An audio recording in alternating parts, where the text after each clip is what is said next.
دیکھیں کہ عید میں خطبہ عید کی نماز کے بعد ہوتا ہے، جمعہ میں پہلے ہوتا ہے اور عید میں عید کی نماز کے بعد ہوتا ہے. لہذا سب کھڑے ہوں گے، صف وغیرہ سیدھی کریں، اس کے بعد نیت کریں گے. نیت اس طرح کریں گے کہ نیت کرتا ہوں 2 رکعت نماز عید الفطر واجب 7 زائد 6 تکبیروں کے واسطے اللہ تعالیٰ کے، منہ میرے قبلہ شریف کی طرف، پیچھے اس امام کے.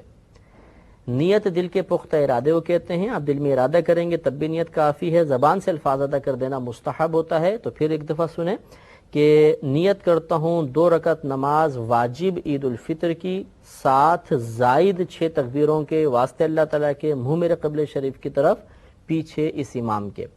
پھر اللہ اکبر کہہ کر ہاتھ باندھ لیں گے. یاد رکھیں کہ مقتدی بھی اتنی آواز سے اللہ اکبر کہے گا کہ اپنے کان سنیں گے. اور پھر ثنا پڑھی جائے گی، یعنی سبحانک اللہم و بحمدک. ثنا پڑھ کر خاموش ہو جائیں گے. اب امام صاحب تکبیر لگائیں گے. پہلے ایک تکبیر لگے گی، اللہ اکبر کہہ کر ہاتھ چھوڑ دیں گے. ہمیں بھی تکبیر لگانی ہے، ہاتھ چھوڑ دینے ہیں. پھر دوسری تکبیر لگائیں گے، پھر ہاتھ چھوڑ دیں گے. پھر تیسری تکبیر لگائیں گے اور ہاتھ باندھ لیں گے.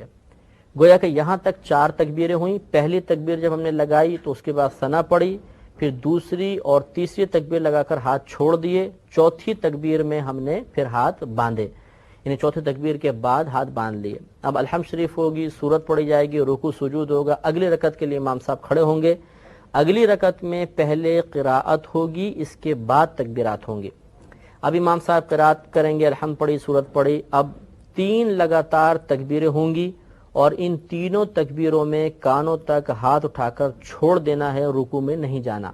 تو اللہ اکبر چھوڑ دیں، پھر اللہ اکبر چھوڑ دیں، پھر اللہ اکبر چھوڑ دیں. اب جب چوتھی تکبیر امام صاحب لگائیں گے تو اس چوتھی تکبیر میں بغیر ہاتھ اٹھائے رکوع میں چلے جائیں گے اور پھر رکوع میں چلے گئے. اس کے بعد پوری نماز مکمل کر لیں. تو اسی لیے ہم نے نیت میں یہ الفاظ ہم ادا کرتے ہیں کہ 7 زائد 6 تکبیروں کے. اس میں 6 تکبیریں زائد لگتی ہیں.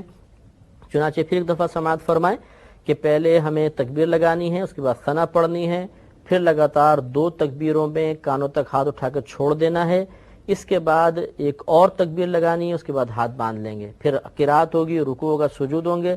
اگلی رکعت میں پہلے قراءت ہوگی، اس کے بعد 3 لگاتار تکبیرات ہوں گی اور اس میں کانوں تک ہاتھ اٹھا کر چھوڑنا ہے.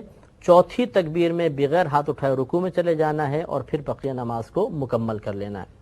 نماز مکمل ہو جانے کے بعد خطبہ سننا چاہیے، لیکن فرق یہ ہے کہ جمعے کا خطبہ سننا مطلب واجب ہوتا ہے جمعے میں، بلکہ خود جمعے کی ادائیگی کے لیے شرط ہوتا ہے، اور اس کا خطبہ ادائیگی کے لیے شرط نہیں ہوتا. اگر کسی نے خطبہ نہیں بھی پڑھا تو عید کی نماز ہو جائے گی. بہرحال خطبہ خوب غور سے سنیں اور اس کے بعد پھر آپس میں مصافحہ وغیرہ کریں، گلے ملیں اور اپنے گھر پہ واپس تشریف لے آئیں.